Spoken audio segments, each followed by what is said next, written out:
Students, आज हम discuss करेंगे सेपरेशन टेक्निक का। मिक्सचर जो हमें मिलते हैं उनको हम अलग अलग कैसे करें। जैसे कि हमारे पास ब्लू और ब्लैक कलर की इंक होती है।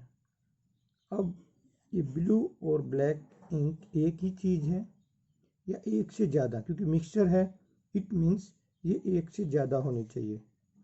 परंतु हमें इसका कैसे पता लगे कि ब्लू या black ink is not a single substance more than one. इस तकनीक कौन सी इस्तेमाल करें जिससे हम इसको पता लगा सकें। तो इसकी जो टेक्निक है वो क्या है, इवेपोरेशन। इवेपोरेशन प्रोसेस के द्वारा हम ये पता लगा सकते हैं कि जो ब्लू और ब्लैक इंक है वो किसी और चीज़ की भी मिलकर बनी हुई है। अगर हम इसको करें तो हमें क्या करना होता है कि हम एक ग्लास लें और ग्लास को एक वेसल जिसमें पानी भर रखा हुआ आपने उसके ऊपर रखे और उसके ऊपर आपने वो ब्लू और ब्लैक इंक रख देनी है। सीधा ग्लास को अगर हम हीट करेंगे बर्नर से तो क्या हो जाएगा, वो टूट जाएगा। अब क्या है, हम इसको स्टार्ट करते हैं गरम करना, और गरम करने के बाद में जैसे ही पानी गर्म होगा ये इस गिलास को गरम करता है और गिलास के ऊपर रखी हुई इंक क्या होती है, गर्म होना शुरू होती है। तो आप उसमें देखोगे कि जैसे ही वो गर्म होनी शुरू हुई उसमें इवेपोरेशन शुरू होता है, और आपने तब तक करना है जब तक आपको उसमें से ऊपर की तरफ वाष्प निकलते हुए दिख रहे हैं। जैसे ही ये दिखने बंद हो जाए आप इसको स्टॉप कीजिए। आप देखोगे कि शीशे के ऊपर कुछ शेष रहा हुआ है, राखसी टाइप की कोई सब्सटेंस रहा हुआ। इट मीन्स क्या हुआ है, जो इसके अंदर सॉल्वेंट था वो तो इवेपोरेट हो गया है, और जो सॉल्यूट बचा हुआ है जो नॉन वोलाटाइल्स है वो यहाँ पे रह गया है। तो क्या कह सकते हैं हम यहाँ पे, ये ऑब्जर्वेशन हमारे पास में क्या आएगी कि ink is a mixture of dye in water. इसको क्या कर रखा था, वाटर एज ए सॉल्वेंट लिया हुआ था इसके अंदर, और जो कलर था वो एक सॉल्यूट के रूप में था। इस प्रकार से क्या हुआ है, वाटर तो इवेपोरेट हो गया और जो सॉल्यूट पार्टिकल्स थे ब्लू या ब्लैक कलर के वो यहाँ पे रह गए। तो by the process of evaporation we can separate out the colour of blue and black ink. Clear. उसके बाद हम दूसरी तकनीक देखते हैं कि क्या हो सकता है, cream from milk. How can we separate cream from milk. आपने देखा होगा डेयरी उद्योग के अंदर क्रीम निकालते हैं, घर के अंदर हम मक्खन निकालते हैं। तो ये कौन सी प्रोसेस है, किसके द्वारा हम इसको अलग कर सकते हैं, कैसे हमारा मक्खन आ जाता है, लस्सी रह जाती है नीचे की तरफ, ये कैसे होता है। ये होता है सेंट्रीफ्यूगेशन के द्वारा। We can separate out cream from milk by the process of centrifugation. एक सेंट्रीफ्यूगिंग मशीन होती है, वो जब उसके अंदर कोई भी हम मिक्सचर डालते हैं तो क्या कहती है, जब वो स्पून करती है, घूमती है, तो जो डेंस पार्टिकल्स हैं वो तो नीचे की तरफ चले जाते हैं और जो लाइट पार्टिकल्स हैं वो ऊपर की तरफ आ जाते हैं। इसका मतलब क्या है, हमारे पास दो लेयर बन जाती हैं। तो ऊपर वाले को हम अलग कर देते, नीचे की अलग हो जाती है।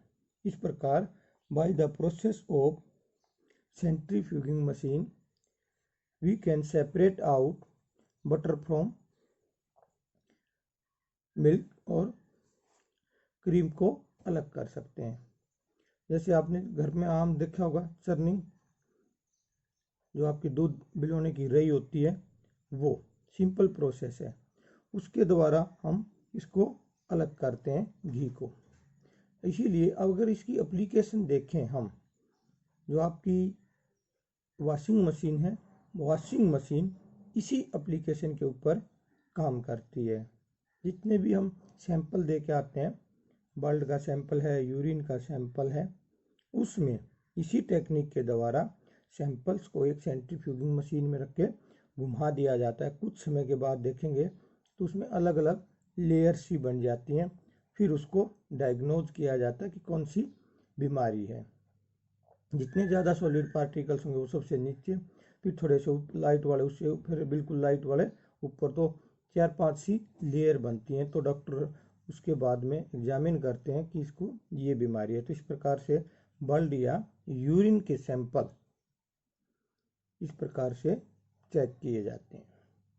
सिंपल है सबसे। हमारे घरों में जो हम यूज करते हैं या डेयरी में जो यूज करते हैं क्रीम निकालने के लिए या बटर निकालने के लिए, इस तकनीक का इस्तेमाल करते हैं। यानी कि क्या है, चाहे ब्लड सैंपल हो, यूरिन सैंपल हो, वॉशिंग मशीन हो, घर में बटर या दूध से क्रीम अलग करनी हो, इन सब के अंदर क्या है, सेंट्रीफ्यूगिंग मशीन या सेंट्रीफ्यूगेशन प्रोसेस का इस्तेमाल होता है, जिसके द्वारा हम इनको अलग कर पाते हैं।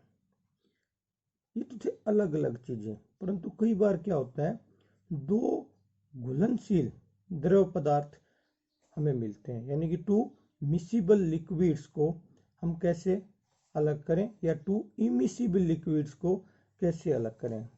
अब इमिसिबल लिक्विड्स का अघुलनशील, मिसिबल लिक्विड्स घुलनशील। तो पहले इमिसिबल देख लेते हैं। इमिसिबल में क्या हो सकता है, 2 इमिसिबल लिक्विड्स जो आते हैं उसको एक सेपरेटिंग फनल के द्वारा उनको अलग किया जा सकता है। सेपरेटिंग फनल क्या है, इस तरह की हमारी एक ये सेपरेटिंग फनल है।